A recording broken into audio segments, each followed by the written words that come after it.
En el nombre del Padre, y del Hijo, y del Espíritu Santo. Amén. Ven, Espíritu Santo, llena los corazones de tus fieles y enciéndenos el fuego de tu amor. Envía, Señor, tu Espíritu, y todo será creado, y será renovada la faz de la tierra. Espíritu Santo, fuente de luz, ilumínanos. En el nombre del Padre, y del Hijo, y del Espíritu Santo. Amén. Vamos a continuar con nuestro curso de Introducción al Nuevo Testamento. En la primera exposición que hemos tenido, hemos hablado de, en general, los tres acercamientos al Nuevo Testamento. Un acercamiento literario, un acercamiento histórico y un acercamiento teológico. De hecho, tendremos en otros momentos, tendremos justamente este estudio. De esa manera, lo vamos a ver. Son tres días de reunión que tendremos. En el primer día de reunión siguiente, por supuesto, hablaremos justamente del acercamiento literario. En el siguiente hablaremos del acercamiento histórico. Y en el último de nuestras reuniones hablaremos del acercamiento teológico.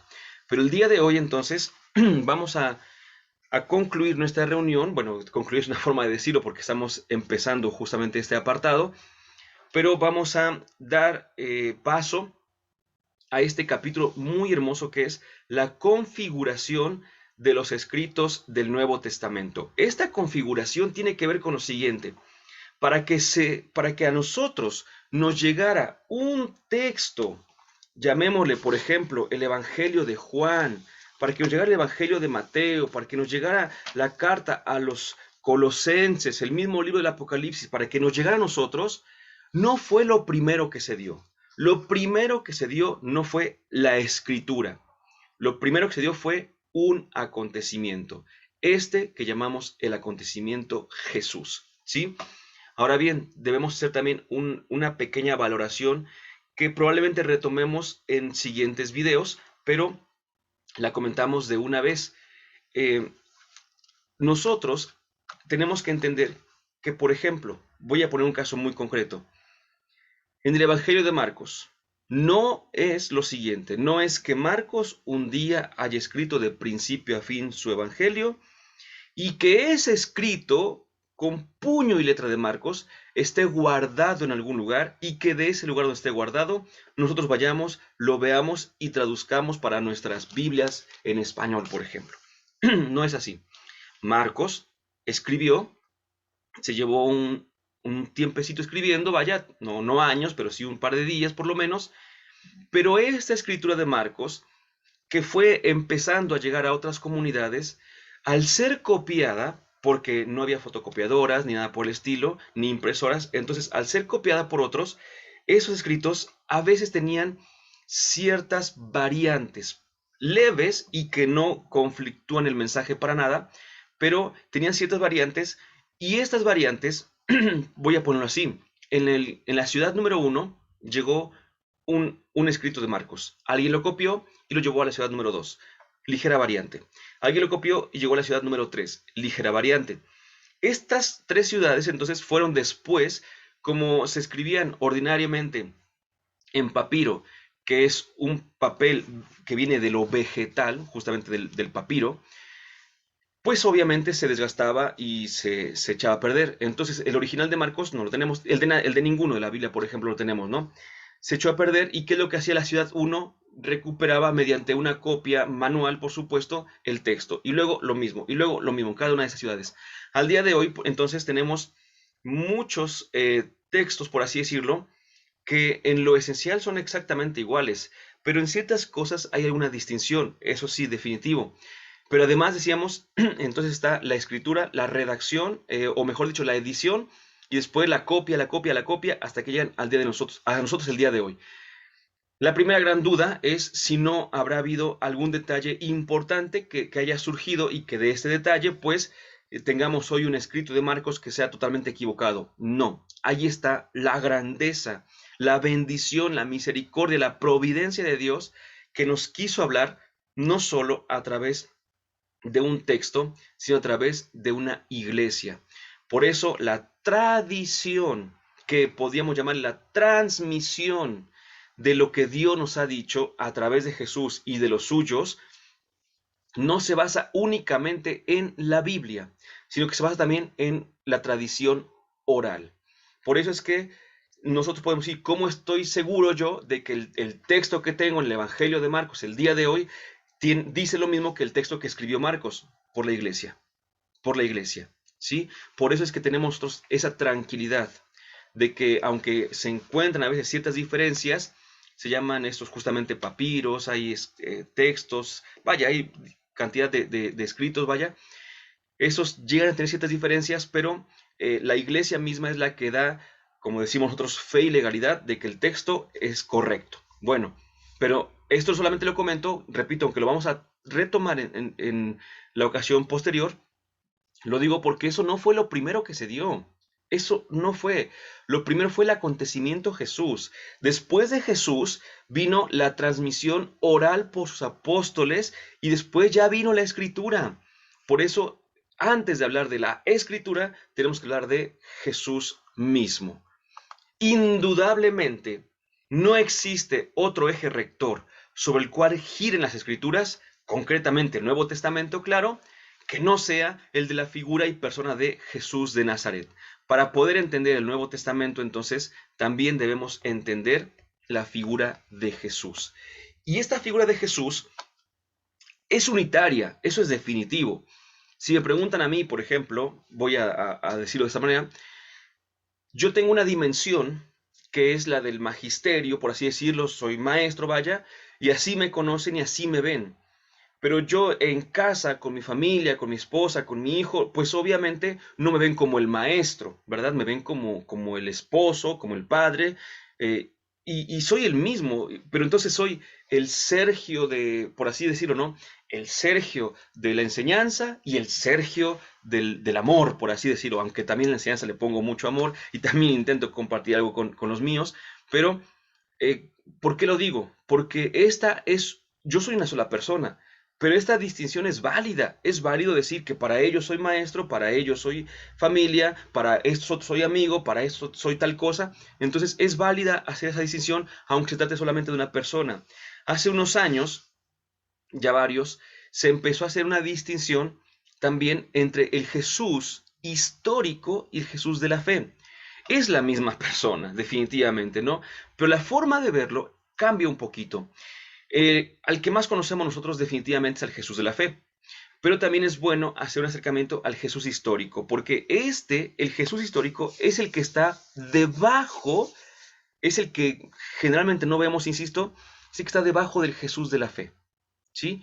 Y este Jesús de la fe es el que más hemos conocido, pero este Jesús de la fe, ojo, ya está interpretado. ¿Por quién? Por sus discípulos, y así nos lo han interpretado. Es el mismo. No estoy diciendo que haya dos Jesuses, el Jesús de Nazaret y Jesús Cristo. Podemos hacer esta distinción con el mero deseo, con la mera intención de poder entender, pero no porque digamos que no es el mismo, es exactamente el mismo, no hay otro Jesús, ¿no? Pero entonces, el acercamiento que vamos a hacer en primer lugar, en primerísimo lugar, tenemos que hacerlo desde la historia, ¿sí? Y ya después de que hablemos de la historia, vamos a caer un poquito en esto que he llamado la interpretación desde la fe de la figura de Jesús. Muy bien, entonces, este acontecimiento pues gira en torno a Jesús de Nazaret. Recomiendo algunos textos que he utilizado justamente para esta presentación, pero hay muchos más, hay muchísimos más, ¿no? El primero que recomiendo, y los he puesto no a manera bibliográfica, sino simplemente de conocimiento, es de Albert Nolan, un libro que a mí me gustó muchísimo. ¿Quién es este hombre? Jesús antes del cristianismo. Es un texto que deja un excelente sabor de boca. Lo tengo por aquí en alguna parte, pero pues para encontrarlo rápidamente no sé dónde lo dejé, ¿verdad? Pero bueno, por aquí está, por aquí está. Tenemos otro texto que también es muy bueno, muy bueno. Francisco Varo, Rabí Jesús de Nazaret. Es un texto exquisito. Francisco Varo hace un estudio que no solamente es bueno, profundo, sino que es muy accesible a cualquier lector sobre el contexto justamente de Jesús de Nazaret. Yo creo que es de los más completos incluso, de los más completos. Claro, no se compara en el aspecto histórico a el Jesús histórico de Gerd Theissen y Annette Merz. Es el texto por excelencia al momento, por así decirlo, para entender todo el contexto histórico de Jesús. Es, vaya, un libro de academia, tal cual, ¿no? Francisco Varo hace un excelente libro, aunque es un poquito más de divulgación, no de academia. Tyson y Mers hacen este libro, Tyson sobre todo, por supuesto, de una manera exquisita también, desde el punto de vista académico. Ni qué decir de los 3 tomos de Jesús de Nazaret. Le he puesto así, de hecho, nada más, Jesús de Nazaret. Sabemos que está la infancia de Jesús y demás, ¿no?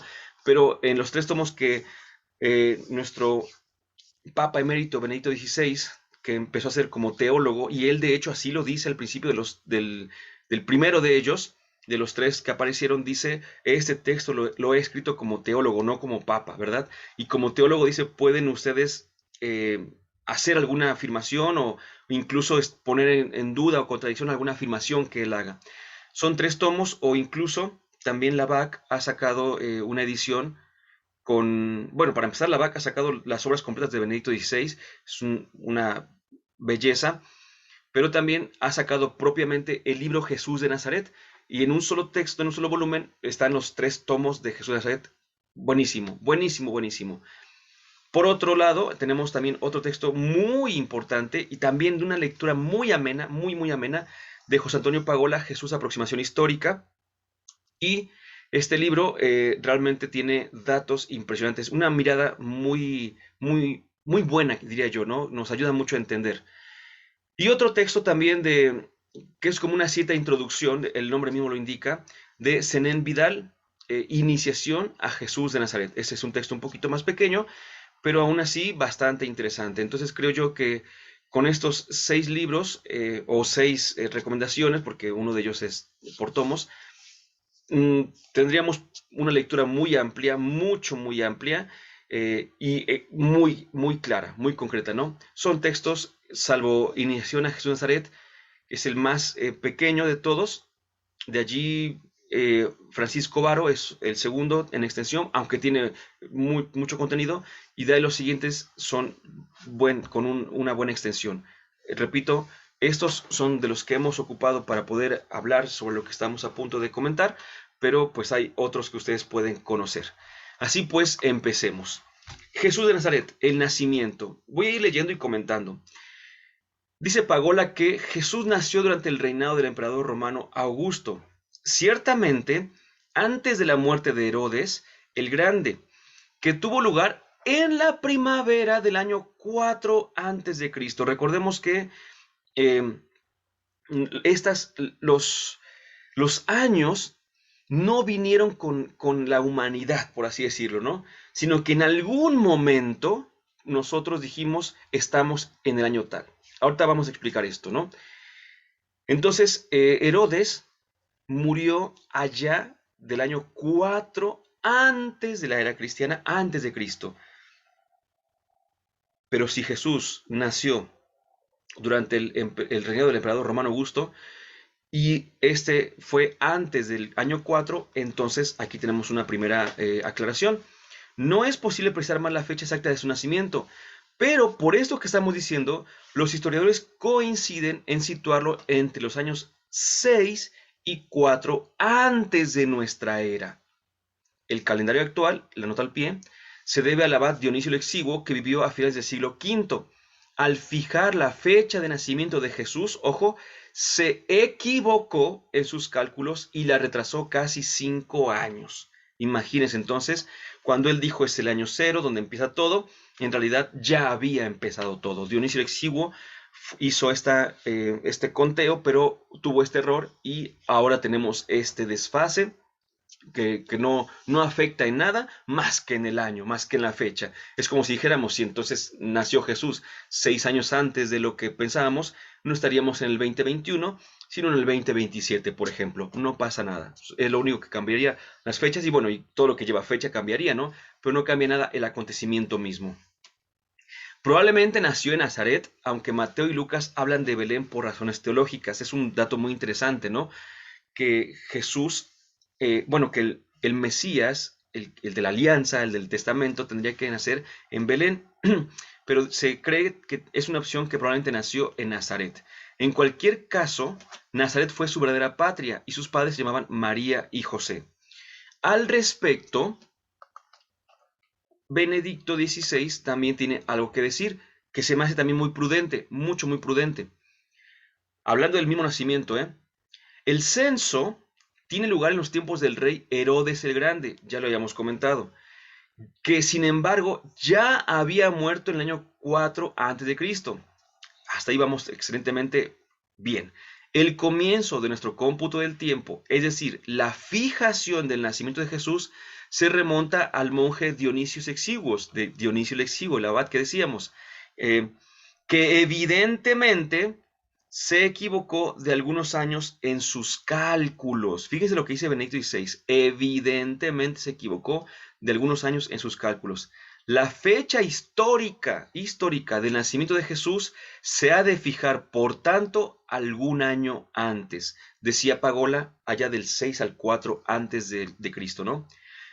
Acreditados representantes de la exégesis moderna opinan que la información de los dos evangelistas, Mateo y Lucas, según la cual Jesús nació en Belén, sería una afirmación teológica, no histórica. Benedicto XVI lo sabe y lo dice, que muchos exégetas modernos tienen la palabra y dicen que la afirmación del nacimiento de Jesús en Belén fue algo más bien teológico, pero Benedicto XVI es más mesurado y dice, en realidad, según esto, Jesús habría nacido en Nazaret, según los exegetas modernos, dice Benedicto. Ahora bien, si nos atenemos a las fuentes, esta afirmación es buenísima de Benedicto.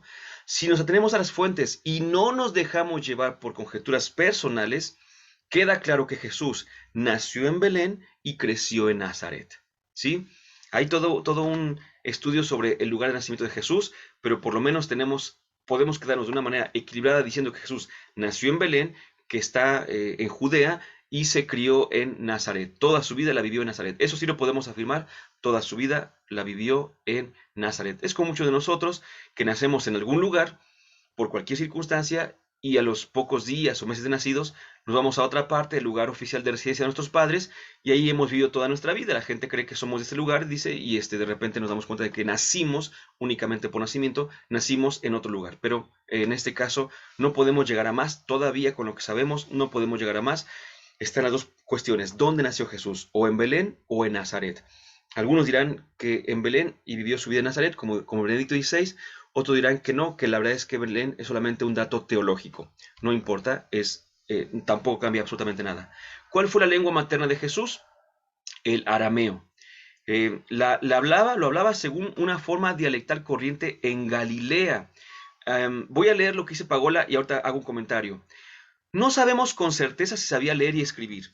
Conocía seguramente el hebreo, que en ese momento era una lengua literaria que se empleaba en la liturgia del templo y en las sinagogas, donde las escrituras sagradas se leían en hebreo antes de traducirlas al arameo. Según un sector creciente de autores, Jesús pudo hablar también algo de griego, pero definitivamente desconocía el latín. A ver, entonces, Jesús hablaba en arameo. Por ahí, de hecho, en algún momento, probablemente alguno de ustedes haya escuchado esto de el Padre Nuestro en arameo y que está la afirmación, ¿no? En los videos, ustedes pueden buscar los videos y dicen, escucha el Padre Nuestro en arameo como lo habría dicho Jesús. Porque Jesús hablaba en arameo. A nosotros nos llega en español, Padre Nuestro que está en el cielo. Este llegó de latín, Pater Noster qui est in celis. Pero en la Biblia está en griego, Pater Gemón, Joen Tois Uranois, ¿no? Pero Jesús no lo dijo ni en español, ni en latín, ni en griego, sino en arameo, ¿verdad? Entonces esa era la lengua que él hablaba. Ahora, la hablaba, pero en un dialecto de arameo, ¿sí? Em, por ejemplo, su nombre, por el cual nosotros también lo conocemos, Jesús, lo que pasa es que es una contracción. Yehoshua era el nombre completo. De ahí se contrajo a Yeshua. Pero donde él vivía, decían así, Yeshu, nada más. Entonces, por eso es que le decimos Jesús. Pero originalmente Yehoshua, Yeshua es la contracción, pero en el lugar donde él vivía era Yeshu. Por eso es que los suyos, por ejemplo, ¿se acuerdan ustedes cuando en A Pedro lo reconocen por su forma de hablar. Si es que tú estabas con él, tú eres Galileo, tu forma de hablar te delata, porque el arameo que hablaban en Galilea era diferente al arameo que hablaban en Jerusalén, por ejemplo, ¿no? De ahí pues que Jesús hablaba un arameo, pero un arameo con cierto acento, ¿no? De Galilea, por supuesto. Dice Tyson, la lengua autóctona de Palestina era el arameo, y en Galilea se hablaba un dialecto arameo. ¿En qué lengua o lenguas predicó Jesús? Solo una minoría de los estudiosos del Nuevo Testamento cree que expuso su doctrina total o parcialmente en hebreo. Pero hay un vivo debate sobre si Jesús habló en griego. No parece probable, teniendo en cuenta la clara orientación de Jesús hacia la población sencilla de las aldeas y pequeñas ciudades de Galilea. Cuando yo ponga dos textos, uno frente a otro, es para ampliar la mirada, para que no nos quedemos solamente con una afirmación. Por eso, por ejemplo, cuando pusimos a Pagola y después pusimos a Benedicto XVI sobre el nacimiento de Jesús, podría no ser coherentes, ¿no? No quiero como que confirmar o no quiero como que establecer una sincronía y una única voz así, no, no, quiero que veamos que de hecho en algunas cuestiones de nuestro Señor Jesucristo hay ciertas posturas distintas, pero que eso nos ayude a entender a tener una panorámica mucho más grande, ¿sale? Bueno, seguimos entonces. Lo mismo, habla en arameo y un cierto tipo de dialecto. Había dicho Pagola que no se sabe con certeza si Jesús sabía leer o escribir. Esto, para una cultura como la nuestra, en la cual está bien visto leer y escribir, y está como que mal visto no saberlo, nos puede escandalizar. Pero recordemos que hasta hace unos 100 años, 150 años, los abuelos, vaya, los bisabuelos, no todos sabían leer y escribir. Al día de hoy todavía hay gente que no lo sabe, por supuesto, ¿no? Pero ya es por otras cuestiones. En cambio, hace 100, 150 años, no todos leían y escribían. En tiempos de Jesús era lo mismo. Es decir, no era mal visto que no supiera leer o escribir. Era ciertamente de una parte de su estatus, pero no lo veían como lo vemos el día de hoy. Y algunos dicen, es que Jesús sí sabía leer y escribir. Y dicen, a ver, por ejemplo, Lucas 4, se levantó y leyó el rollo del profeta Isaías. Ahí está, sabía leer. Momento, lo que pasa es que aquí tenemos que ver una cosa, que eso que está consignado en el libro del Evangelio de Lucas, que dijo Jesús, eso no viene como tal en la Biblia. Es decir, lo que dijo Jesús cuando se levantó a leer el rollo del profeta Isaías, no lo estaba leyendo directamente. Si lo hubiera leído, habría dicho otras cosas. Más bien, lo que los estudiosos afirman es que Jesús estaba diciendo una actualización, una comprensión, habiendo hecho suyo la palabra de Isaías, la comparte a los demás, pero ya la comparte ya con sus propios ideales también, ¿eh? Porque por ahí le quitó, si ustedes buscan Isaías 61, que es donde viene Lucas 4, eh, van a ver que hay diferencias y son diferencias esenciales, ¿eh? Entonces, en teoría dice, Jesús no leyó realmente, sino que sí tomó el rollo, pero dijo algo que él ya lo sabía. Además de que en aquellos tiempos la memoria de los judíos era prodigiosa, ¿eh? Y cuando digo prodigiosa, quizá no tengamos idea. Se cuenta, por ejemplo, que un rabino daba un sermón y en el auditorio había algunas personas que se encargaban de escucharlo, ir a otra parte y decir el sermón igualito. Así de prodigiosa la memoria. Ellos no tenían dispositivos que les frustraran, que les atrofiaran la memoria. Yo recuerdo que hasta hace un tiempo los teléfonos los teníamos que aprender para marcarlos, ¿no? Ahora que ya no los tenemos que aprender, ya no lo sabemos. Y nuestra memoria nos juega malas pasadas, por supuesto. Pero en tiempos de Jesús todo era así. La tradición se iba transmitiendo de una a otra generación. Bueno, oye, pero Jesús escribió en la tierra. No dice, dice que rayó en la tierra, ¿no? Le hemos dicho, parece que escribió, pero de hecho no hay nada que confirme que Jesús haya escrito. Además, sería un poquito ilógico, dada la posición socioeconómica de Jesús, que él hubiera sabido bien leer y escribir. Por tanto, lo más seguro, no se sabe si sabía o no escribir y leer, no se sabe, pero lo más seguro es que no supiera hacerlo. Hablaba arameo y vivió en Nazaret. Jesús vivió su infancia, su juventud y los primeros años de su vida adulta en Nazaret, que era un pequeño poblado que se alzaba sobre una ladera en la zona montañosa de Galilea, lejos de las grandes rutas comerciales, ¿sí? Donde Jesús vivió era lo que para nosotros el día de hoy sería como que un ranchito, una comunidad así donde no hay señal de teléfono, diríamos nosotros, ¿no? No hay carretera, hay que llegar con pues no sé si caminando en las laderas y demás, pero que está como hasta cierto punto incomunicado. Así era Nazaret, con grandes distancias, por supuesto que salvar, pero es importante. Jesús es un hombre de mentalidad rural más que urbana. Suelo poner el ejemplo constantemente, ¿no? A veces me invitan a dar temas, o me han invitado alguna vez a dar temas con ministros instituidos, y entonces los ministros de la ciudad pues llegan en sus carros, llegan así con su ropa almidonada, llegan muy bien vestidos y todo, pues también llegan nuestros ministros que hacen una labor inmensa en el ámbito rural y llegan a lo mejor como 4 o 5 que se vinieron en el autobús, que salió de su pueblo desde tempranito y vinieron ahí, se vinieron trasladando, llegan con su ropa limpia, decente, pero es ropa ya a lo mejor gastada o desgastada por el tiempo y todo esto, y que los pone uno a leer y les cuesta mucho leer y todo esto, en cambio los de la ciudad en teorías leen un poquito mejor y todo esto muy bien. Jesús se parecería más a los rurales, a los que llegarían en un autobús comunitario, ahí un poquito risueños y todo, que a los de la ciudad, ¿sí? Jesús era un predicador rural. El conocimiento del contexto sociocultural y religioso permite reconstruir de manera plausible algunos aspectos sobre su oficio de artesano y su educación en el seno de una familia judía. Se discute si trabajó en la reconstrucción de Séforis, que en esos años estaba siendo restaurada por Herodes Antipas. Bueno, Jesús vivió en Nazaret y como por ahí podemos decir, su oficio pues era el de carpintero, usualmente decimos, ¿verdad? La palabra tecton en griego hace alusión a más labores manuales. Entonces, Jesús podría no haber estado solamente limitado al ser carpintero. Dice Francisco Varo, en Nazaret vivían unas pocas familias judías que hablaban en arameo. Coincide con lo que hemos comentado. La mayor parte de sus habitantes se dedicaban a la agricultura y a la ganadería, pero no faltaban algunos artesanos y obreros que se desplazaban a diario a trabajar en las construcciones de la vecina Séforis, lo que acabamos de escuchar, se estaba reconstruyendo y entonces había pues obviamente muchos trabajadores, albañiles, carpinteros, herreros, entre otros, ¿no? Por supuesto.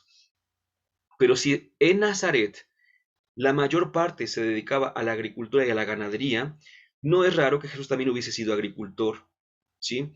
Y esto también lo vemos, de hecho, en sus parábolas. Una de sus parábolas más conocidas, ahí tiene varias, pero una de las más conocidas, el grano de mostaza, ¿verdad? Si tuvieras fe como un granito de mostaza, hasta lo hemos hecho canción y todo esto, pues entonces, o bueno, perdón, ese no fue parábola como tal. La parábola es, el reino de Dios es como una semilla que de mostaza que cae en tierra y que después, siendo la más pequeña, resulta ser la más grande. Me confundí ahí, pero también cuando habla con los suyos, habla de la fe y del granito de mostaza, una vez más, ¿no? ¿A qué voy? A que Jesús tiene muchas palabras que tienen que ver con la agricultura, tiene palabras que tienen que ver a lo mejor en ocasiones con la pesca, tiene palabras que ver con la construcción. Por ejemplo, dice Jesús, el que construye su casa sobre tierra, sobre arena o sobre piedra, según los que escuchan o no la palabra de Dios, pero no se le escucha mucho hablar de carpintería, ¿no? Eso ha hecho que varios digan, probablemente Jesús, más que un carpintero, como lo entendemos el día de hoy, haya sido un obrero manual múltiple, ¿sí? Dentro de todo esto, pues obviamente si su familia era agricultora, pues también tuvo que haberse metido en eso en algún momento, por supuesto, ¿no? Probablemente, aunque esta discusión ya decía Pagola, y ahorita lo comenta Varo, probablemente trabajara en Séforis, pero esta discusión. En las casas, y eso es importantísimo, se aprovechaban las numerosas cuevas que presenta el terreno para condicionar en ellas, sin realizar grandes modificaciones, alguna bodega, silo o cisterna. El suelo se aplanaba un poco delante de la cueva y ese recinto se cerraba con unas paredes elementales para luego techarlo con una cubierta vegetal. Vivían, por así decirlo, literalmente en cuevas, pero acondicionadas, por supuesto. Es que la vida de Jesús fue una vida muy sencilla, muy sencilla. Hasta que viene su encuentro con el Bautista. En un momento determinado, Jesús oyó hablar de Juan el Bautista, que promovía un movimiento de conversión en una zona desértica junto al río Jordán. Jesús dejó su aldea de Nazaret, escuchó su mensaje y recibió el bautismo de Juan. Jesús vivió en el Jordán una experiencia religiosa muy importante. Ya no volvió a su familia de Nazaret, pero tampoco permaneció largo tiempo con el Bautista. En un principio, también él desarrolló tal vez una actividad bautismal. Por ahí escuchamos que dicen, aquel que estaba contigo está bautizando más que tú. Pero pronto abandonó el desierto y comenzó una actividad propia y original diferente de la de Juan. Juan se fue al desierto, allí llegaron muchos, entre ellos Jesús. Jesús escuchó su mensaje, le movió tanto a Jesús su vida, le aclaró tantas dudas que tenía Jesús, y Jesús empieza con su propia actividad, que no es en el desierto, sino es en las aldeas, que no es junto a un río, sino junto al río, junto al pozo, junto a la casa, junto a cualquier lugar, es junto a las personas. Donde haya personas, ahí estará Jesús. Y esta predicación de Jesús repelía mucho. La predicación de Juan atraía mucho. Iban cientos de personas a bautizarse con Juan, pero la predicación de Jesús repele mucho, mucho demasiado. Dice Nolan, Juan fue arrestado y decapitado por haberse atrevido a hablar contra Herodes. Juan el Bautista, escuchen cómo lo dice Albert Nolan, fue el único hombre de aquella sociedad que impresionó a Jesús. En él se hallaba la voz de Dios advirtiendo a su pueblo de un inminente desastre y exigiendo una transformación interior de todos y cada uno de los individuos. Jesús así lo creyó y se unió a quienes estaban decididos a hacer algo al respecto y fue bautizado por Juan. Tal vez Jesús no estuviera de acuerdo con Juan en todos los detalles, y eso es bueno, y eso es sano. Más tarde, como veremos, llegó ciertamente a diferir un tanto de Juan. Pero el mismo hecho de su bautismo por Juan es una prueba concluyente de que aceptaba básicamente la profecía fundamental de Juan. Es decir, Israel se estaba encaminando a una catástrofe sin precedentes. Y al optar por creer esa profecía, inmediatamente demuestra a Jesús estar fundamentalmente en desacuerdo con quienes rechazaban a Juan y su bautismo.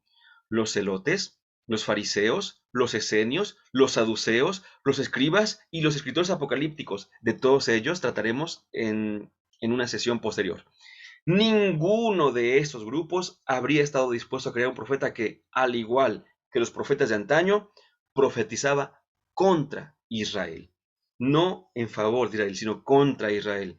Es decir, los profetas que interpelaban, que golpeaban. Vean esto. A mí me maravilla esta afirmación de Nolan. Juan el Bautista fue el único hombre de aquella sociedad que impresionó a Jesús. Cuando Juan muere, tenemos que recordar que Jesús se va a un lugar solitario. A mí me gusta pensar que va a llorar Jesús justamente, porque así como lloró después con Lázaro, también así pudo haber llorado por Juan. Juan fue su maestro durante unos meses que estuvo Jesús en el desierto, y entonces cuando escucha de su muerte, Jesús dice, se aleja a un lugar solitario, seguramente a vivir esa parte de duelo en su vida, porque Jesús también, como nosotros, tiene necesidad de hacer todo eso, por supuesto.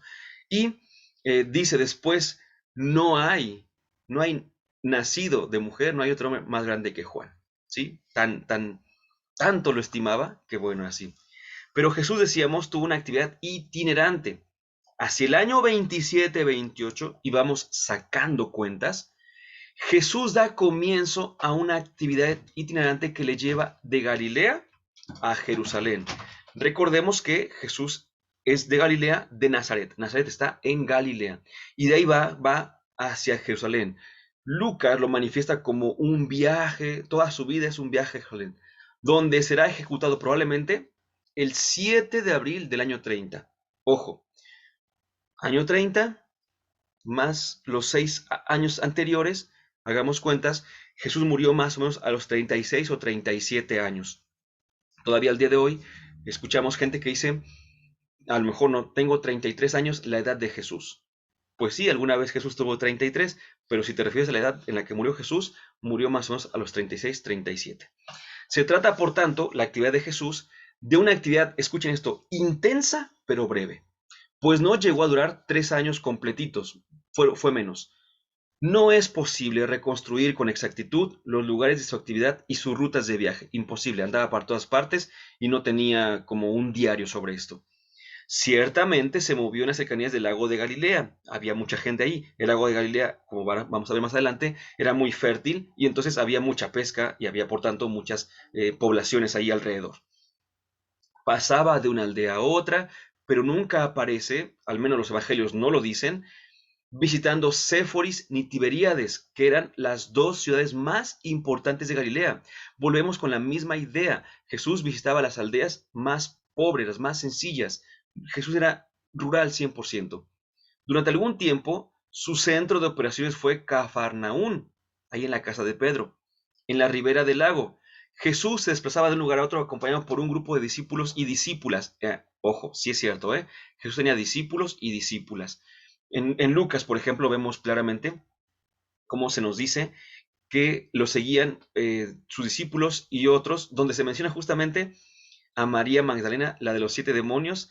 Lucas 8, los primeros versículos, ahí tenemos pues esta afirmación. Si me equivoco es Lucas 7, pero no me equivoco, creo yo, es Lucas 8 donde viene la afirmación de que Jesús también tenía discípulas, y eso no hay ningún problema con ello, ¿eh? Su actividad se centraba en dos tareas: curar a enfermos de diversos males y anunciar anunciar su mensaje sobre el reino de Dios. Su fama creció rápidamente y la gente se movilizaba para encontrarse con él. Pero Jesús, importante, tenía la costumbre de retirarse de noche a lugares apartados para orar. ¿Cómo lo maneja Francisco Varo? También muy interesante. Jesús aparecía a los ojos de la gente como un maestro de los que estaban acostumbrados a ver llegar a sus pueblos rodeados de sus discípulos. Es impresionante, ¿no? Están allí en sus localidades y de repente veían ahí a la vereda, al camino de entrada, y veían un grupo de gente que venía. Y era común ver a maestros con discípulos, pues también así veían a Jesús con los suyos. De hecho, se dirigen a él llamándolo rabí, todo tipo de personas, sus discípulos, los discípulos de Juan, la gente, e incluso Nicodemo, que era un personaje importante, y hasta algunos que estaban en contra de él. Se acercan para ponerlo a prueba, dicen algunos, de los saduceos, fariseos, maestro. Ah, bueno, pero no lo decían porque realmente lo quisieran para ellos como su maestro, pero así lo aceptaban. En tiempos de Jesús, la palabra rabí aún no tenía la significación específica que adquiriría en el siglo segundo y que llegó a constituir algo así como un grado académico y de responsabilidad de la enseñanza de la comunidad judía, al que se accedía una vez completados los estudios correspondientes mediante una ceremonia de imposición de manos o semica. Un rabí apoyaba sus manos sobre el candidato y con esta ceremonia le confería la capacidad de enseñar. En cambio, en los años en que vivió Jesús, esta denominación era solo un título con el que se honraba en la conversación a personas sobresalientes por su sabiduría y prudencia. Ah, ojo, ¿qué significa esto? Que era maestro, rabí, pero no era un rabí académico, ¿no? Institucional, sino que era un rabí de vida, de sabiduría de vida. Como era habitual en los grandes rabinos, los discípulos de Jesús lo acompañaban y le prestaban algunos servicios. Lo llevaban en barca, fueron en busca del borrico que les serviría para entrar en Jerusalén y se encargaron de preparar todo lo necesario para la cena pascual. Recordemos que en los tiempos de Jesús, los discípulos eran, así se suele decir, casi como unos sirvientes de sus maestros. Era un maestro, tenía sus discípulos y sus discípulos eran como sus sirvientes. Aprendían de él, pero le servían en todo menos en lavarle los pies. Eso solamente lo hacían los esclavos.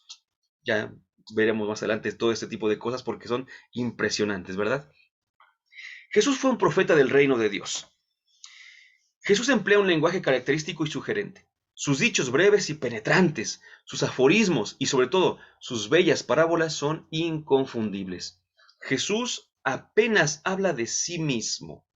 Es importante porque vamos a ver que en este traslado vamos a pasar de un Jesús mensajero a un Jesús mensaje. El Nuevo Testamento va a proponernos a Jesús mensaje. En cambio, Jesús es en primer lugar mensajero. Su predicación se centra en lo que él llama el reino de Dios. Su mensaje arranca de la tradición judía, pero no brota directamente de la literatura apocalíptica ni de la enseñanza oficial de los escribas. Aquí hago este paréntesis, porque creer en el reino de Dios era de los judíos, no únicamente de Jesús. Por eso dice aquí esto. Dice que Jesús habla del reino de Dios, pero los judíos, cuando hablaban del reino de Dios, del día de Dios, se referían un poquito más al final, ¿sí? Por eso hace la aclaración Pagola. Dice, sí, aunque habla del reino de Dios, no se centra propiamente en la enseñanza apocalíptica, o perdón, en la literatura apocalíptica, ni en la enseñanza oficial de los escribas, sino en la profunda experiencia de Dios que él tenía. Por eso te decía que oraba todos los días, ¿no? Esta que Jesús trata de comunicar a través de un lenguaje simbólico y poético extraído de la vida, del día a día. En su predicación ocupa un lugar central la experiencia de un Dios Padre que hace salir el sol sobre buenos y malos y acoge y busca a sus hijos perdidos. Aquí ya se empieza a ver el Dios de Jesús, ¿sí? Es esencial su exhortación a entrar en el reino de Dios y su llamada a ser compasivos como lo es el Padre del cielo. Sean compasivos, sean misericordiosos como su Padre lo es. El perdón a los enemigos constituye el culmen de esta llamada. Los judíos tenían limitado el perdón. Perdonaban una, dos, tres veces, no más. Jesús dijo tres, cuatro, siete veces, 70 veces siete, ¿no? El perdón era importantísimo en la vida de Jesús. Esta vivencia es la que nos va transmitiendo Jesús. Otro dato importante también es su actividad curadora. Aunque es difícil precisar el grado de historicidad, ojo, de cada relato, de todos y cada uno, de cada relato transmitido por las tradiciones evangélicas, no hay duda de que Jesús llevó a cabo curaciones de diverso tipo de enfermos que fueron consideradas por sus contemporáneos como milagrosas. Para el hombre de fe, para el hombre y la mujer de fe, hay cosas que son milagrosas. Para el hombre y mujer de fe, voy a poner un ejemplo muy sencillo. Dice el hombre y la mujer de fe, han nacido un hijo, es un milagro, ¿verdad? Es un milagro, y lo ven como un milagro. Hemos visto la luz del día, es un milagro. Hemos abierto los ojos, es un milagro. El hombre y mujer de fe así lo ven. Pero ¿qué pasa con el científico que no tiene fe? Porque hay científicos que tienen fe. ¿Qué pasa con el científico? Ha nacido un hijo, bueno, pues es normal, porque hubo una concepción, desarrollo del embarazo y nace un hijo. No hay milagro. Se ve la luz del día, claro, porque la Tierra está en rotación y entonces ahora estamos viendo, nos está llegando el sol directamente, después vendrá la noche y así será porque así ha sido siempre, ¿no? Hemos abierto los ojos, pues claro, porque es un reflejo del ser humano despertar y abrir los ojos. Entonces, para el hombre de fe, las cosas tienen un aspecto milagroso. Para el hombre que no es de fe, las cosas tienen una respuesta que no lo es tanto. Por eso, ciertas actividades o curaciones que hizo Jesús, para muchos fueron milagros y así lo contaron y así lo seguimos contando. Pero para otros no fueron milagros, fueron provocaciones incluso. Por ejemplo, cuando Jesús curaba a un leproso, que la palabra curar hay que especificarla mucho después, pero curaba a un leproso, y para algunos era milagro, ha curado un leproso, pero para otros fue, este está pretendiendo que los leprosos vuelvan a entrar aquí a la tierra y que no hagan sus ritos de purificación, este está mal. Y el caso prototípico es Lázaro, ¿no? Porque Lázaro es resucitado por Jesús y muchos creen y dicen, ¿cómo es posible? Lleva 4 días ya muerto y ahora está entre nosotros. ¿Y qué dijo los que no creían en Jesús? Mira, por culpa de Lázaro, ya muchos creen en Jesús. Así como, ¿estás viendo lo que hizo y no crees? No, no creo en Jesús como el Mesías. Entonces, bueno, así es. Por eso hay que tener cuidado con esto. Cuando leamos el Evangelio, también vamos a ver claves de lectura de los Evangelios y en este caso de los milagros. Necesitamos también entender esto, ¿no? Dice Pagola, es difícil precisar el grado de historicidad. Y uno diría, no, pues que ahí está, pasó. Basta con poner 2 o 3 evangelios a la par para darse cuenta de que hay cambios, variantes muy importantes del mismo milagro contado por distintos evangelistas. Entonces, ¿cómo fue? Por lo decimos, es difícil precisar el grado de historicidad, pero llevó curaciones. Asimismo, practicó exorcismo liberando de su mal a personas consideradas en aquella cultura como poseídas por espíritus malignos. Jesús fue en la sociedad de su tiempo un exorcista y un curador popular que ejerció una gran atracción entre la gente. Presentó estas curaciones y exorcismos, ojo, como signos de la llegada del reino de Dios a los sectores más hundidos en el sufrimiento y en la alienación. Sin embargo, Jesús se resistió siempre a llevar a cabo los signos espectaculares que probablemente le reclamaron algunos sectores críticos. Jesús curaba no por curar, La finalidad no era curar. La finalidad de Jesús es la salvación de las personas. Y si para la salvación de la persona conviene curación, se cura.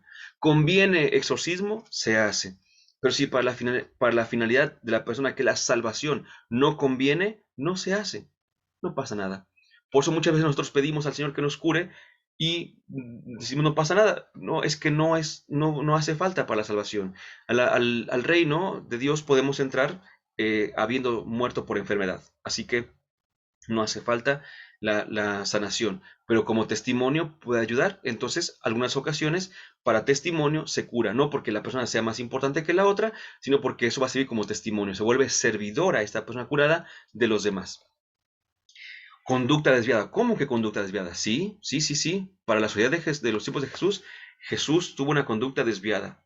No solo es posible registrar la figura histórica de Jesús, en la figura histórica de Jesús, una ausencia de toda actividad específica del sacerdocio israelita, sino que se aprecia lo que podría interpretarse como un rechazo de la importancia decisiva que los sacerdotes y en aquel tiempo también los fariseos daban a la pureza ritual. ¿Por qué? Porque Jesús no le hace caso a esto. Viola las normas del sábado para atender a enfermos y no concede demasiada importancia a las purificaciones rituales previas a las comidas. Le decían, es que mira, no se lavan las manos, pero por pureza ritual, no pasa nada, decía. Incluso, con tono desafiante hacia lo que se considera más propio del sacerdocio, como es la ofrenda de sacrificios en el templo, afirma, id y aprended qué sentido tiene misericordia quiero y no sacrificio, porque no he venido a llamar a los justos sino a los pecadores. Palabras que eran muy fuertes. Las palabras de Jesús tienen también en otras ocasiones un tono polémico hacia los criterios de pureza legal de importancia decisiva para el fariseísmo. En efecto, la actitud de Jesús reclama un rechazo de la noción entonces tradicional de sagrado, pero no del concepto mismo en su sentido más profundo. Jesús entiende el espíritu de la ley y por eso puede a veces no cumplir la ley en sí misma. Nosotros, cuando no entendemos el espíritu de las leyes, creemos que por cumplir las leyes ya estamos bien, y no siempre es así. A veces cumplimos las leyes, pero dejamos la misericordia de lado. Entonces, a Jesús que le interesa más esta misericordia, que entendamos el espíritu, la esencia, el corazón de las leyes, para que podamos verlo. Si no, Jesús pasó como un transgresor. ¿Por qué? Porque la gente decía es que no cumple con lo que tiene que cumplir. Pues es que, ¿qué es lo que realmente debe la persona cumplir? ¿Qué es lo que realmente Jesús debe cumplir? Por eso se dice que Jesús tenía cierta actitud rebelde, pero era una actitud rebelde sensata, es decir, cierta, verdadera, necesaria, por así decirlo. Rodeado de sus discípulos, Jesús era el agente principal de la misión, sin duda. Pero la amplia labor misional no podía ser de uno solo. Por eso Jesús escogió a algunos para que lo acompañaran y colaboraran con él en la tarea misional. La función de esos acompañantes de Jesús la señalan con claridad los relatos de su elección. Los eligió para que estuvieran con él y para enviarlos a predicar, y para enviarlos también a expulsar demonios y enseñar la palabra y recorrer. La invitación que Jesús hace a algunas personas concretas a seguirlo equivale a una auténtica elección profética. Así como el Señor elige a los profetas, Jesús elige a los suyos. Los seguidores van a ser, ni más ni menos, profetas que compartirán con Jesús su tarea de profeta itinerante. La función de los colaboradores misionales de Jesús estaba determinada, al igual que la de este, por el servicio al acontecimiento del reino de Dios. Únicamente desde esa función de servicio al reino de Dios se puede entender el estilo de vida de los seguidores de Jesús. La vida de itinerancia misional exigía el abandono temporal de la vida sedentaria, es decir, la casa, la familia, la profesión misma. Y esta nueva existencia itinerante comportaba necesariamente experiencias de indigencia, indefensión y marginalidad. Se entiende entonces por qué Jesús nunca tenía dinero, por así decirlo, ¿verdad? Porque vivía de lo que los demás le apoyaban y todo eso. Sus mismos discípulos de otros lugares le apoyaban. Resulta pues que Jesús, que se ganaba su dinero en la carpintería, como mucho en su taller, pues ahora ya no puede ganarse dinero porque anda predicando, no tiene un trabajo, sino que anda compartiendo el reino de Dios, ya no tiene dónde reclinar la cabeza, dirá. Y esa llamada también la hace a los suyos, síganme, pero síganme dejen de momento todo lo que tienen estático, empiecen a moverse, a moverse, a moverse. Recuerden que el que se queda quieto se atrofia y después es más difícil volver a avanzar. Hay que estar en constante avance. ¿Qué reacciones había ante Jesús? Más allá del grupo reducido de discípulos y del círculo de simpatizantes, Jesús alcanzó una popularidad bastante grande en Galilea y regiones vecinas. No parece que este eco popular disminuyera durante el breve tiempo de su actividad itinerante. De hecho, Jesús movilizaba masas relativamente importantes. Ojo, cuando los evangelios cuentan que 5.000, sin contar niños ni mujeres, es una forma de decir una multitud. No está diciendo hicimos un censo y vimos que eran 5.000, repartimos 5.000 invitaciones y aquí están los 5.000, más sus mujeres y niños. No, no hubo ese conteo como tal, sino que había mucha gente. Esto, que Jesús movilizara a masas relativamente importantes, le convertía precisamente en personaje peligroso ante las autoridades. Jesús provocó también el rechazo de sectores que trataron de estigmatizarlo y desacreditarlo para impedir su influencia. Jesús no siempre fue bien visto. De hecho, Jesús no fue bien recibido entre sus convecinos y despertó la oposición de escribas y dirigentes religiosos tanto en Galilea como en Jerusalén. Fue criticado por comer con pecadores y acusado, imagínense nada más, de estar poseído por el demonio.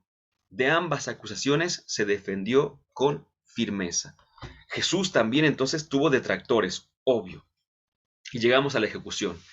En la primavera del año 30, Jesús subió a Jerusalén, en el territorio de Judea que, a diferencia de Galilea, estaba regida por un prefecto romano. La ciudad de Jerusalén estaba directamente gobernada en aquel momento por el sumo sacerdote Caifás. Jesús realizó un gesto hostil hacia el templo que provocó su detención. No parece que hubiera propiamente un juicio de Jesús ante las autoridades judías. Más bien, a raíz de lo sucedido en el templo, la aristocracia sacerdotal se confirmó en la peligrosidad que suponía Jesús y se confabularon por hacerlo desaparecer. De hecho, Jesús murió crucificado probablemente el 7 de abril del año 30 y fue el prefecto romano Poncio Pilato quien dictó la orden de su ejecución. Al parecer, Jesús contó con la posibilidad de su muerte violenta y celebró una cena de despedida con sus discípulos, en la que realizó un gesto simbólico con el pan y el vino. En el momento de su detención, fue abandonado por sus seguidores más cercanos. Tenemos pues aquí varios temas muy importantes. Por ejemplo, la expulsión de los vendedores del templo fue ese acontecimiento en el templo que detonó que lo arrestaran. Pero también entonces Jesús sabía que en época de Pascua muchos que iban a Jerusalén eran detenidos por alborotar gente. Jesús lo sabía y él ya tenía a los suyos, por eso es que hace la cena de Pascua antes de estar ahí o de ser apresado, por así decirlo, y lo sabía porque es lo que hacían los romanos. En tiempos de Pascua era común que los judíos intentaran sublevarse. Los romanos cuando vieron a Jesús también así, pensaron que así era, y más instigados por los judíos que habían tenido cierta envidia con Jesús. Pero después de esto viene justamente el hecho de la resurrección. Jesús resucita. La vida de Jesús no acaba, se transforma. Así como estamos llamados también nosotros a ser transformados, no acaba esta vida, se transforma. ¿Y quiénes son justamente los testigos de la resurrección?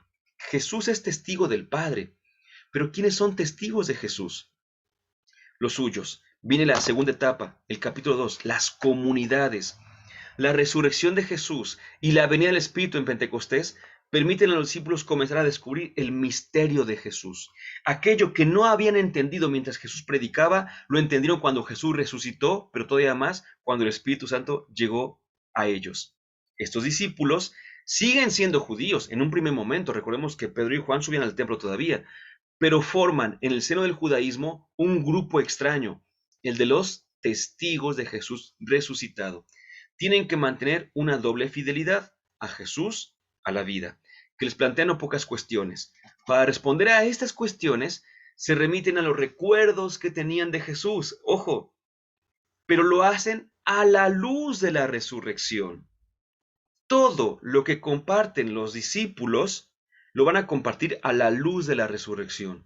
Por eso decíamos que los escritos del Nuevo Testamento son escritos ya de fe. Estos recuerdos van tomando forma, sobre todo, en torno a tres centros principales de interés. ¿Cuáles son? Los discípulos predican, celebran y enseñan. Predican para anunciar a los judíos y luego a los paganos a Jesús resucitado. Es el grito de fe de los primeros cristianos, es el querigma famoso.